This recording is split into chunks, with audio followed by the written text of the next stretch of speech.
Hi, this is Tom again, coming to you on the behalf of Majorlings Games.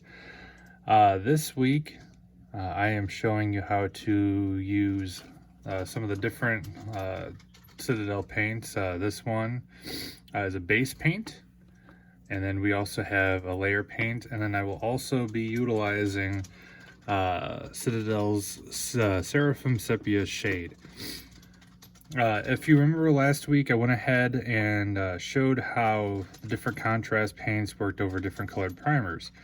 This is the one with the Plague Bearer Flesh over the gray. Since last week, I went ahead and noticed some gray spots, for example, here and way back into there, that kind of lingered on. So I did a second coat of Plague Bearer Flesh, and you see how it's a little bit different. You see some more of the paint kind of shaded a little bit more in the corners here and in some of these recesses. It's still not 100% perfect. Like I said, there's some gray here and a little bit back there and a couple other like random spots. But today's purpose is to show how some of these different paints, some of the more mainstream paints work. And what I did was I kind of looked up a color scheme and found the Mantis Warriors Space Marine chapter. They, if I can remember correctly, they partook in the Maelstrom Wars. That was consisting of like the Red Corsairs versus the Imperium. The Astral Claws declared themselves a different, like breaking away from the Imperium and started their own thing. And a couple other chapters went around, joined up with them. And I believe the Mantis Warriors did it too. They are totally back with the Imperium now after losing that war. So anyway, their scheme is a green with yellow shoulder pads and a yellow faceplate. What I'm going to do is I'm also going to use Ushabti bone color on the chest piece here, and that pretty much completes the main armor scheme for this chapter. So let's go ahead and get started. One thing with painting yellow is it can be pretty difficult. So I always kind of go a little bit darker and then kind of work up to like a lighter color using Arial yellow or any kind of lighter color. Go ahead and get my brush wet. Now the goal is to kind of have it go on without being really streaky. This is probably going to require 2 coats to do.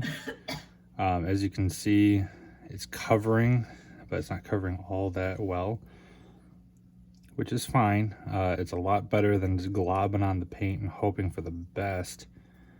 If you notice too, my brush is starting to kind of fray a little bit.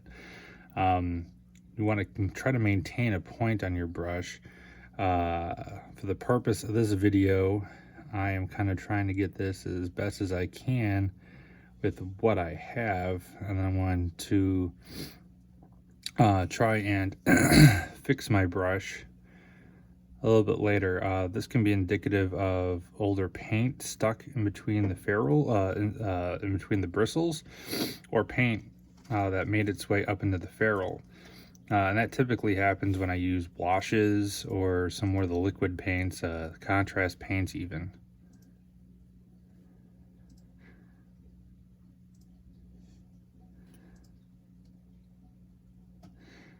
So I'm trying to be careful with the yellow paint. I don't want to get it too much in the other armor panels, which is kind of tricky with what these bristles are doing currently. If I do end up making a mistake, that's totally fine. We can go back and fix that. And if it ends up being something that's completely disastrous, which which can happen. We can go ahead and create a video later on showing how to strip your model using things that you can get at the hardware store without harming your model. Here we go with the other shoulder pad.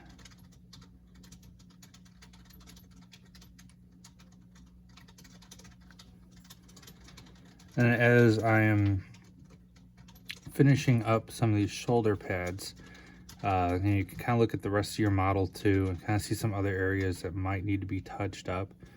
And again, I missed that spot there and spot in there. All that's going to require me to do is get a little bit more of that plague bearer flesh and fix that. We don't have to worry about that too much now. So once I go ahead and get this color applied, what I'm going to do is let that dry and work on a separate or a different part of the model. If I was trying to do more models at one time, which is called batch painting, I would go ahead and work on the next Primaris model as this one dried. It's probably one of the best and quickest ways to go ahead and paint your models. Here is GW Layer Paint Ushabti Bone. Everland Sunset is a what's called a base paint, which means it does have a lot of pigmentation, but it's also kind of thicker. So you do need to be careful when you apply it.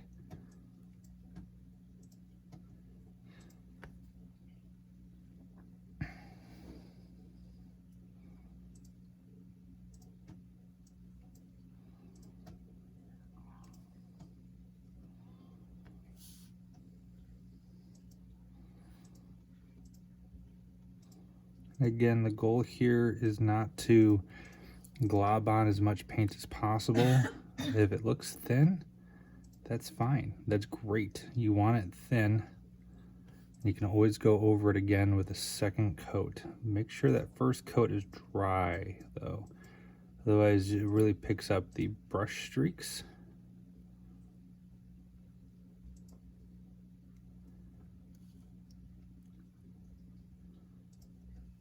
All right, that's pretty good there. And then I also forgot to do the faceplate. So let me go ahead and go back and do the faceplate as all this is drying. I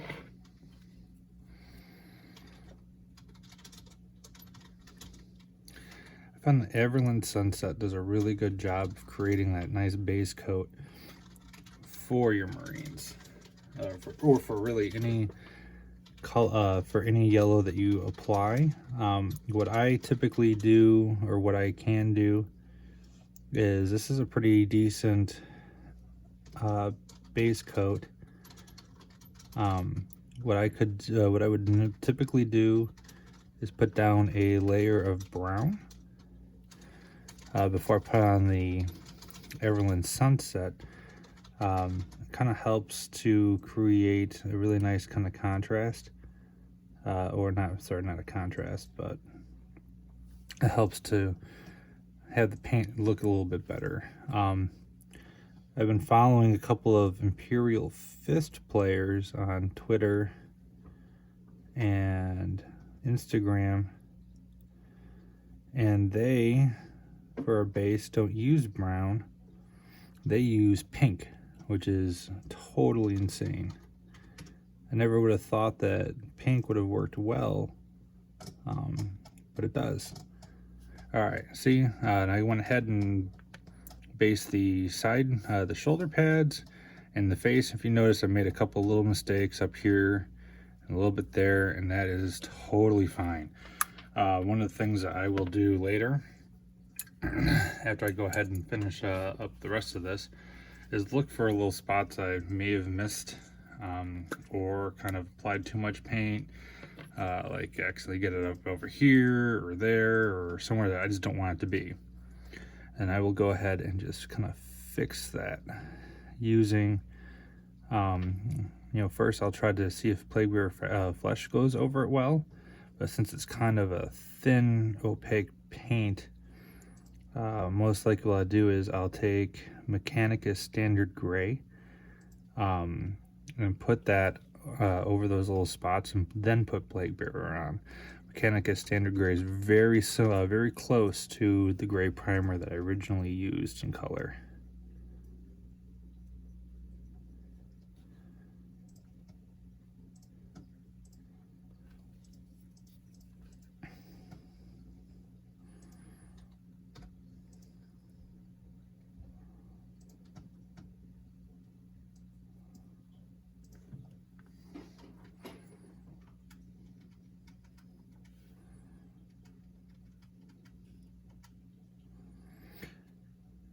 And what we'll do after this kind of goes on, I will go ahead and put a wash of sepia over this to kind of help hide some of the brush marks and add a little bit of shading to the area.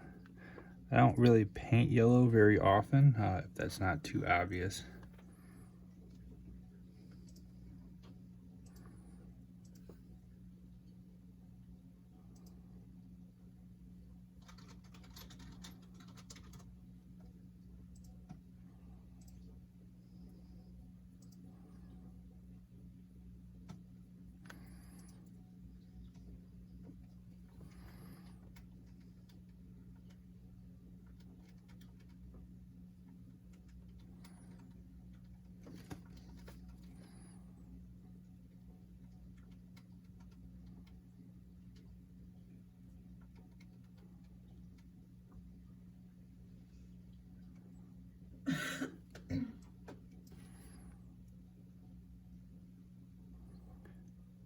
And what you'll see when I apply the wash as well is that it'll get down into some of these corners here and edges. So don't worry too hard about, making that line very neat or too neat. I'm sure there's going to be some people that are going to be screaming in their head about that, but the thing to remember is this is your model, and as long as you're happy with it, then that's totally all that matters.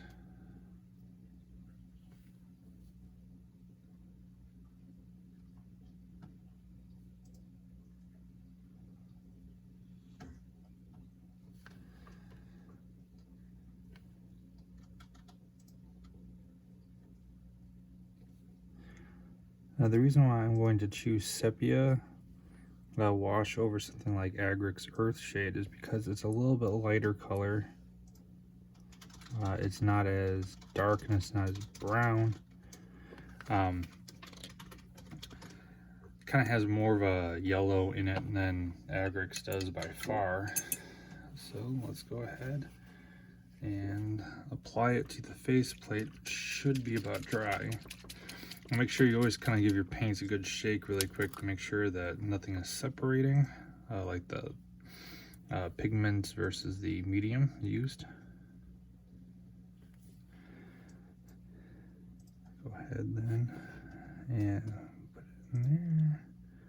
Again, don't worry if you get it on the armor panels. Chances are I might do a sepia wash all over the model when I'm done, followed by some highlights, which I will show you in a video perhaps next week.